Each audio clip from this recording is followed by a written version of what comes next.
Tired of dealing with annoying flies, fruit flies, and gnats in your home?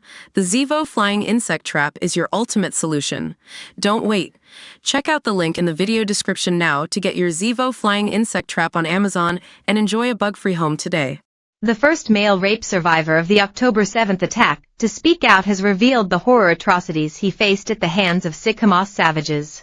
The man, whose identity has been kept anonymous, was desperately trying to escape from the Supernova Music Festival when a bunch of widely intoxicated terrorists captured him and began their vile torture. In an interview with Israeli Channel 12, the survivor of the horror attack said Hamas men pinned him down before ripping his clothes off. The thugs then hurled vile taunts, touched his private parts and spat on him before raping him at the music festival. He said in the interview, "You try to resist, and they take off your clothes, laugh at you, humiliate you, spit on you, touch your private parts, and rape you." The man then revealed how difficult it was to go through the moment he was being forced on by sick Hamas men. He said he tried to disconnect from the moment and let it pass, but also experienced the brutal rape very strongly. He added, "There's a circle, they're laughing, and you don't know what to do at that moment, whether to resist or let it pass, how to deal with the situation." It was a very brutal rape. Hamas terrorists only stopped when they were called by their fellow fighters, and they were cheering, celebrating, and laughing while flaunting their arms and weapons, the man revealed in the interview. While the majority of the victims of rape and sexual assaults were killed during the horror attack, the man miraculously survived and has now become the first male rape survivor to tell the whole world of Hamas' brutal crimes. However, the brave man says he has been deeply affected by the horror ordeal. He said the memories of the attack haunt him to this day, and he has developed obsessive tendencies like taking frequent showers to wash off what happened. "At first, I shut down a lot, I was a lot less active," he revealed during the interview.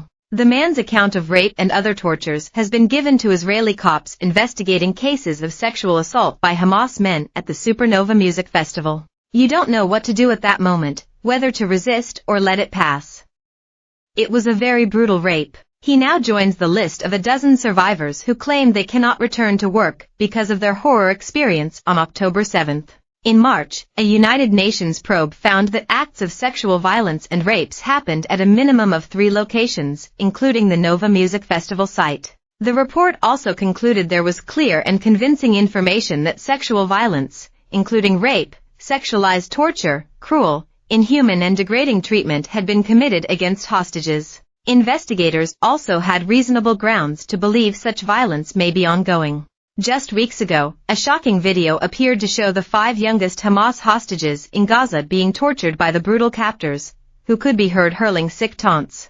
The gruesome clip showed a Hamas terrorist pointing at hostage Karina, who was kidnapped from her bed with her Snoopy pajamas, and saying, "Here are the girls, women, who can get pregnant.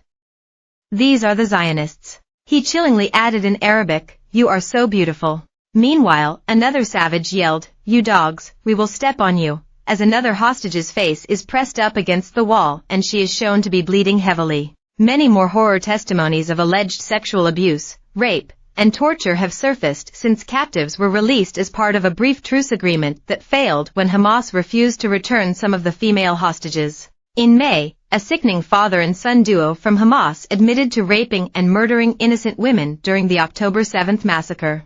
Evil Jamal Hussein Ahmad Radi, 47, and his twisted 18-year-old son Abdullah told Israeli investigators of their horrific crimes after they were captured by IDF forces in Gaza back in March. The shocking moment the terrorist pair confessed to their despicable crimes was caught on camera as they detailed how they broke into homes before threatening innocent families and kidnapping, raping and murdering helpless women. Speaking on our channel's Never Mind the Ballots, Alan Levy, former Israeli government spokesman, also accused Hamas of raping many of the female hostages. Levy said, "We know that they are being starved and tortured and executed and